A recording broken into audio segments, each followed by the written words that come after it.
All right, so this is going to be another movie review. This one's called It 2017.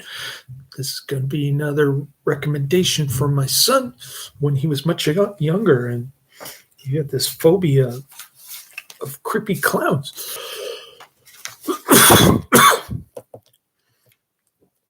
He was really adamant about me watching and reviewing this, but it was so long ago. I can't even.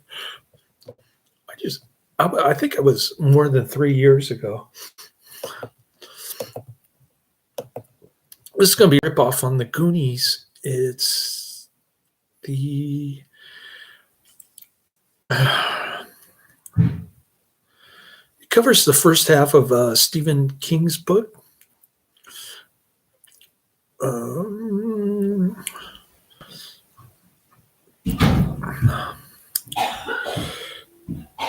During the development, the film moved to the New Line Cinema division of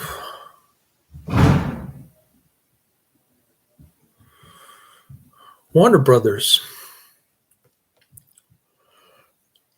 who is also the distributor of this film.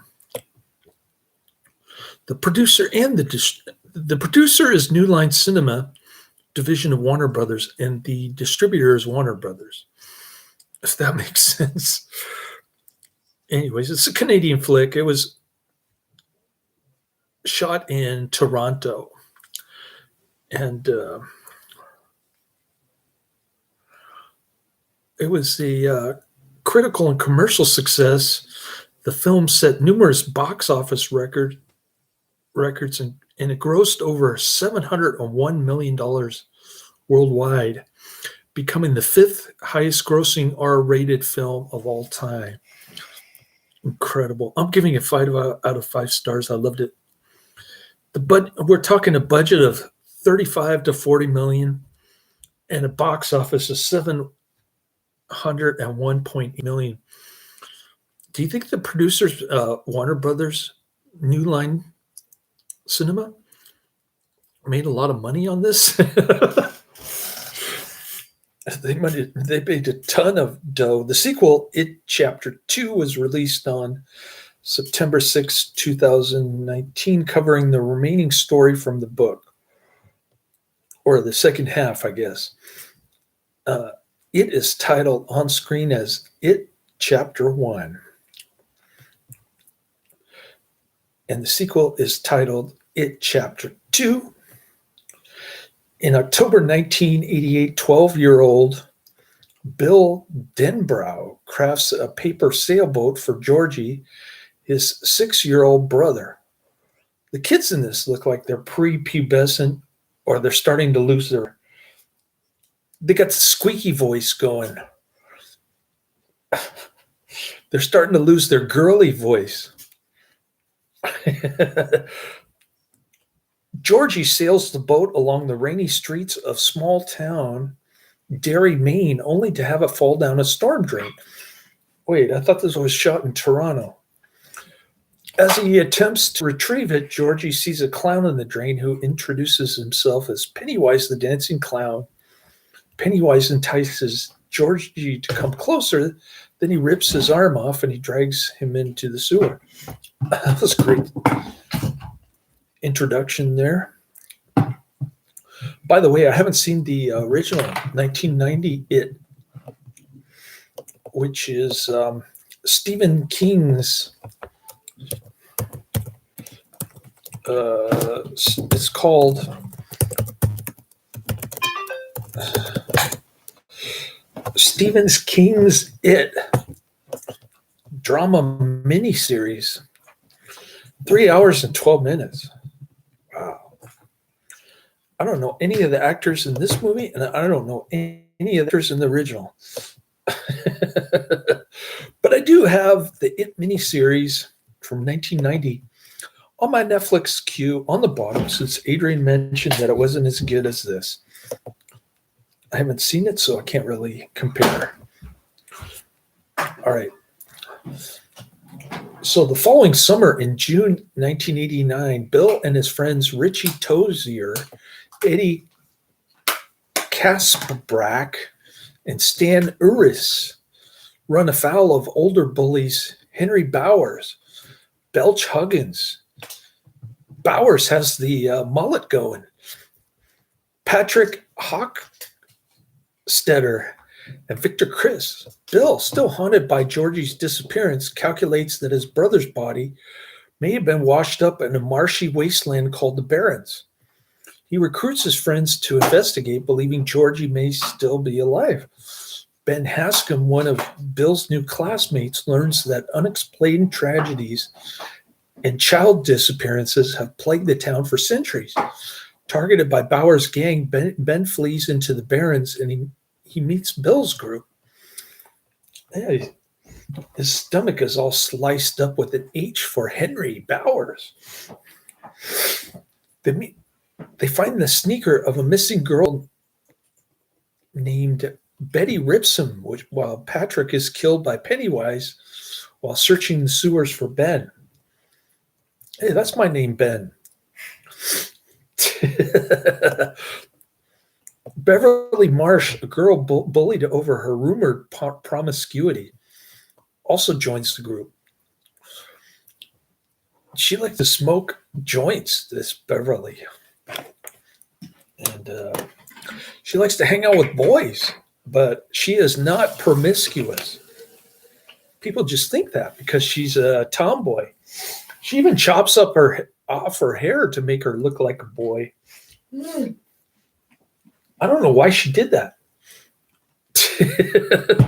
Beverly Marsh and her sexually abusive father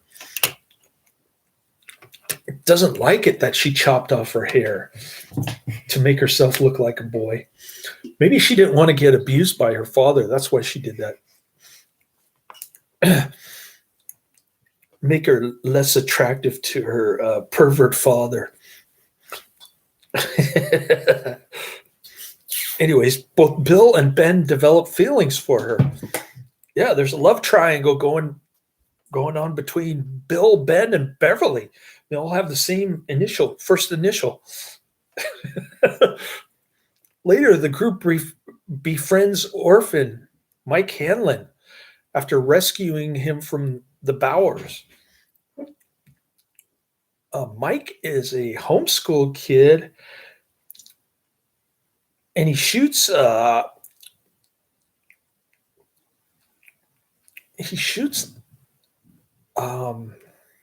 sheep in the head with some kind of nail gun or something. Nasty slaughterhouse in the beginning. Nasty slaughterhouse kills. I think the grossest thing that I've ever seen is a slaughterhouse of cows. That is brutal and bloody and nasty and disgusting. I don't think I could ever work in a slaughterhouse, but I suppose if you do it every day, you probably get used to it. But they're making Mike do the killing of the animals, which is like child labor. I like the Mike kid. He's very industrious and he's not afraid to kill animals. He's a cool kid. I like this Mike kid. Anyway, each member of the group has encountered terrifying manifestations of the same menacing clown with ugly teeth who attacked Georgie, a headless undead boy for Ben, a sink that spews blood only children can see for Beverly, a disease, her dad can't see it, but she can see it, or her friends can see it. Disease and rotting leper, Eddie. All right, so Eddie has this germaphobe mother who pretends like he has asthma and he can't go out with his friends because he might get an asthma attack. But the medication that he's taking is a placebo, and I think his mother brainwashed him into like, you can catch AIDS from from a bloody person or something. I don't know what he's talking about. But I remember having those conversations with kids when on the baseball on the baseball benches with kids, my classmates, when AIDS first came out. They're like, you have AIDS, get away from me. That kind of thing. Anyways, it was quite common back in the 80s. I remember that. Good little time capsule there with Eddie and his germophobia. Now everybody's scared of catching cooties with COVID and everything. All right. A disturbing painting coming alive for Stan, Mike's parents burning alive Mike, and a frightening phantom of Georgie for Bill. Now calling themselves the Losers Club, they should have called themselves the Goonies. They realize they are being stalked by the same entity, which they refer to as It. So the clown's name is Pennywise, but they refer to it as It. They did, which kind of sounds like an androgynous thing. Anyway, they determined that it appears as their individual worst fears, awakening every 27 years to feed on the children of Derry before resuming hibernation. And it moves about by using the sewer lines, which all lead to the old stone well hidden under an abandoned house on Naybolt Street. After Pennywise attacks them, the group ventures to the house to confront it, only to be separated and terrorized. As Pennywise gloats to Bill about Georgie, the losers regroup and Beverly impales Pennywise through the head, forcing the clown to retreat.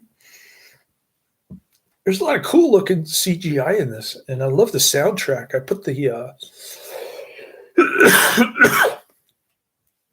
at least in the beginning it was good until they started playing New Kids on the Block, which I used to hate back in the late 80s, early 90s, man.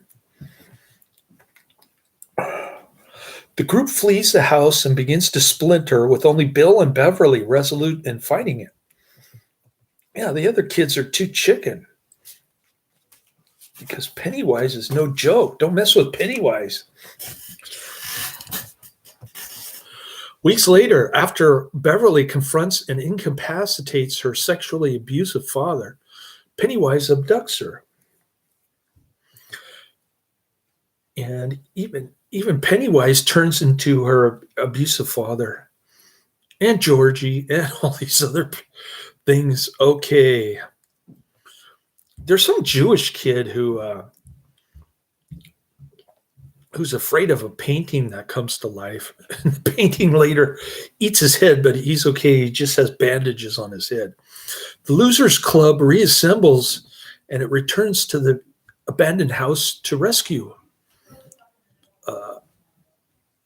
Beverly. Now they're not scared. They want to rescue Beverly. One kid calls her Molly Ringwald. That was pretty funny. She's got the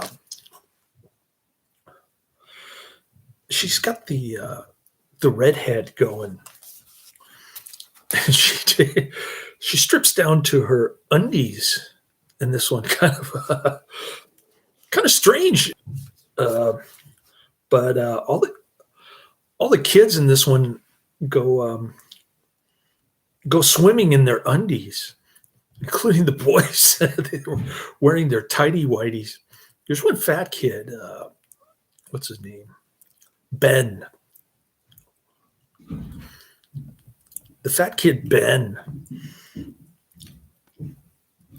He's been eating too much Burger King, let's just say. Weeks later, after Beverly confronts, so the Losers Club, Bowers, who has murdered his abusive father after being driven insane by it, attacks the group. Yeah, he just goes to the mailbox. He sees a red balloon, and then he goes crazy and he kills his dad. Mike fights back and pushes Bowers down the well. Good job, Mike. You're my hero. The losers descend into the sewers, and they find it's an underground lair, which contains a mountain of decayed circus props and children's belongings, around which the bodies of its child victims float in midair. Kind of a strange-looking menagerie. Anyways, in the sewer, no less. Beverly, now catatonic after being exposed to bright lights inside his gaping mouth. I think it was just 3 dots that made her eyes turn blue or something. She's restored to consciousness when Ben kisses her.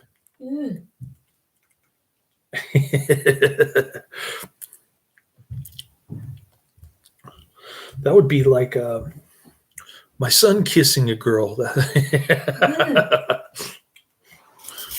Bill encounters Georgie, but recognizes that he is it in disguise. Yep. There's Pennywise dressing up as Georgie, dressing up as Beverly's dad. As Pennywise, it takes Bill hostage, offering to spare the others and go into hibernation if they let it feed on Bill. No can do. The losers reject this, battling with it while overcoming their various fears.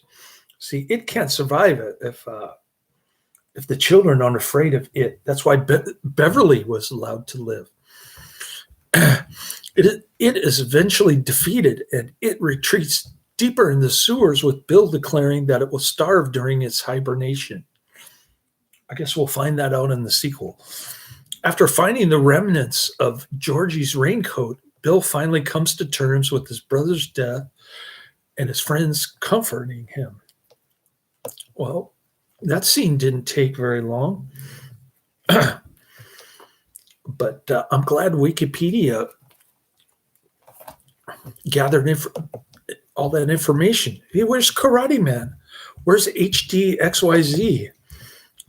I feel like I'm being neglected here.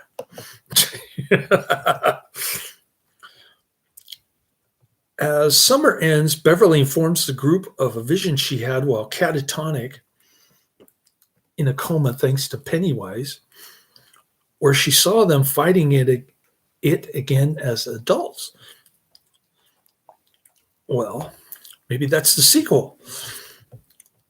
I don't know. I haven't seen the sequel, and I had no interest in seeing the sequel. I just wanted to see the first chapter 1 because my son told me to when he was little. The losers swear a blood oath that they will return to Derry as adults if it returns. Sounds like a sequel to me.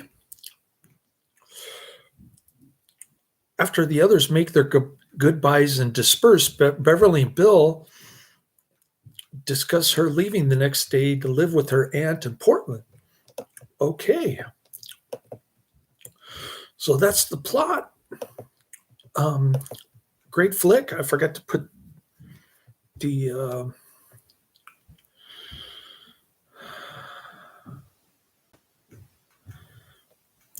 oh, there's Karate Man. I knew he'd show up. He was holding out on me for 18 minutes and 55 seconds. Oh, which Charles Bronson movies are in my Netflix queue?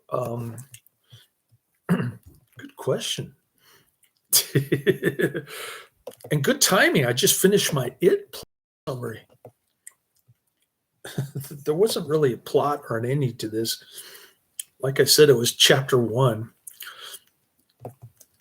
The kids were the losers. I mean, the Goonies. I mean, the losers were kind of like the protagonists, I guess you could say.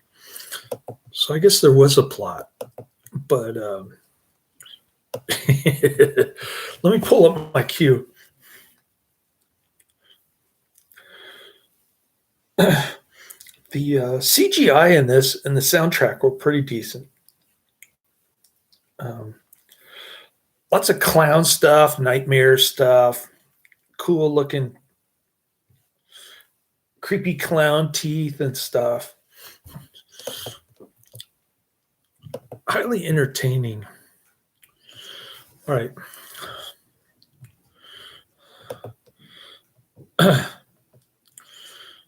So if I go into Netflix and I wait for it, all right, it gets 5 out of 5 stars. Loved it. All right. Charles Bronson. Let's see.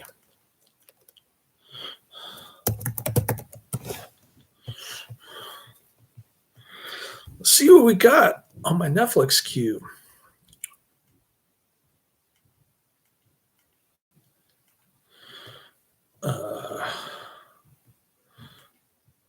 I've got, well, Death Wish is unavailable, so I can't review that. I've already reviewed Once Upon a Time in the West. That's not on my queue. I've already reviewed The Dirty Dozen. That's not on my queue.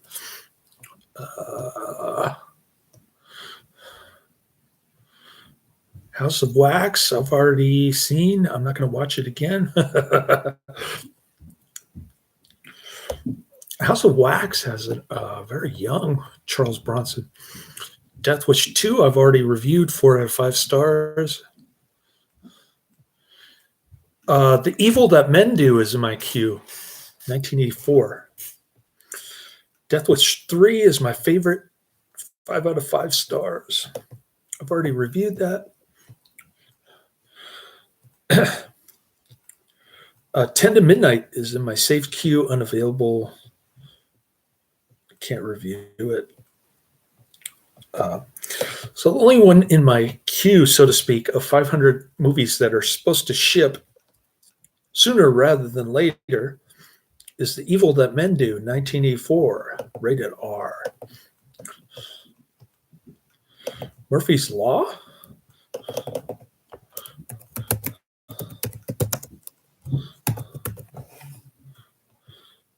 Murphy's Law isn't even on Netflix.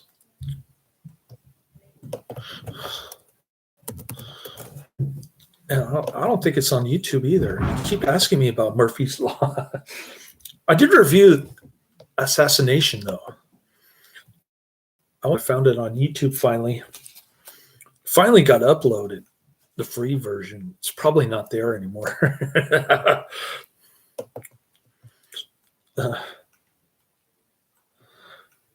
I think I reviewed a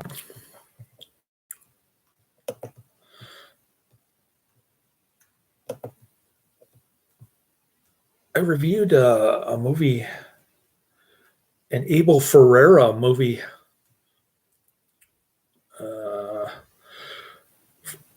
for Atsushi Takayasu, part of my Japanese.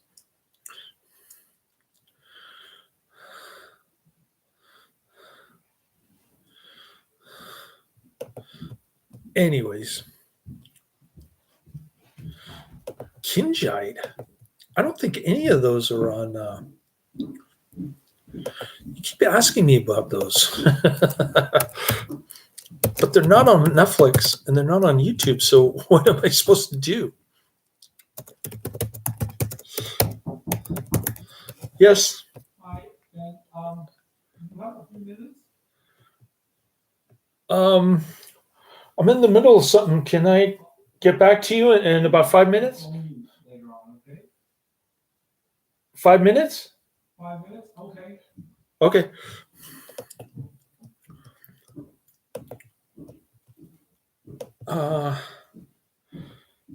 Murphy's Law.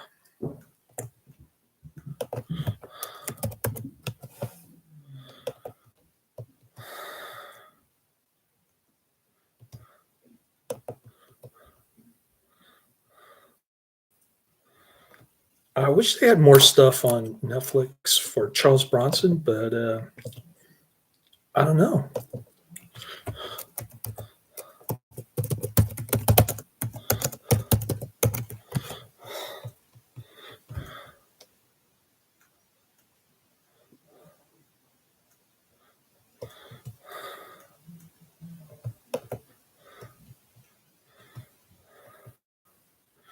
Yeah, that was the owner here. He wants to talk to me for a couple minutes.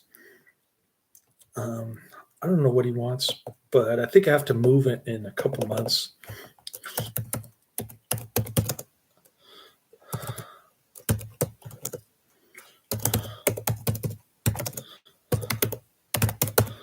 So I got to wrap this up pretty soon, but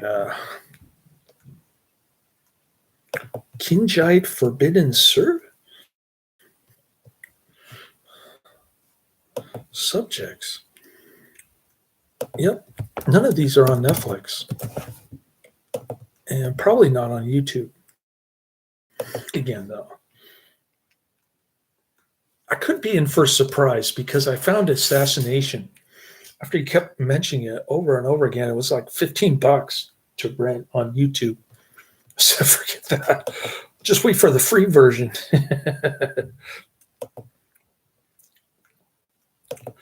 Uh-oh. Two people in the chat room now. Could it be HDXYZ?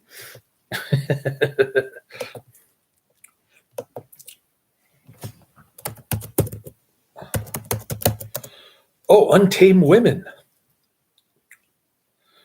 Premieres 7:31 at 5 p.m. That's 20 minutes from now.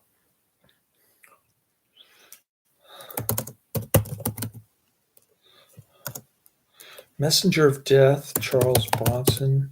Let's see.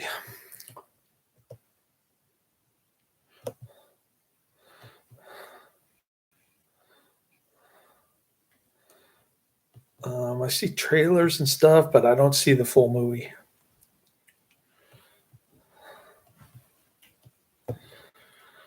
Let's try Kinjite Forbidden Subjects.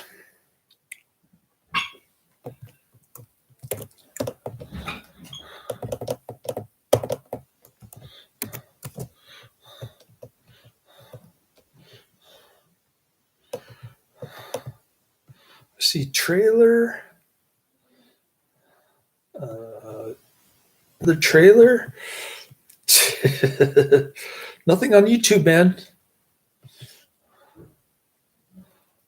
I see a podcast that's like 2 hours long. I'm not going to watch that. What is this? Bang Bang.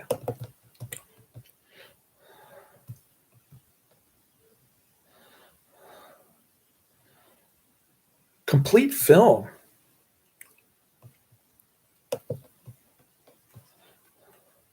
1 hour, 35 minutes? Could this be it? Se quer falar sobre corpos, vamos falar sobre o de Gus Linder. It's dubbed in Spanish. Yeah, I took my energy drink. I'm gonna drink the whole bottle tomorrow because I gotta work 15 hours. I'm doomed. I have a week. I got my second job, and now I have to work like 83.5 hours next week. I'm gonna be dead tired. I'm gonna be working like I don't know, 10 days in a row or something ridiculous. But my son's going to be out of town. That's why I've got this crazy schedule. Anyways, I got to go. I got to talk to the owner here. But nice chatting with you. Sorry I can't find any of your Charles Bronson stuff, but I did review Assassination ex post facto. Laters.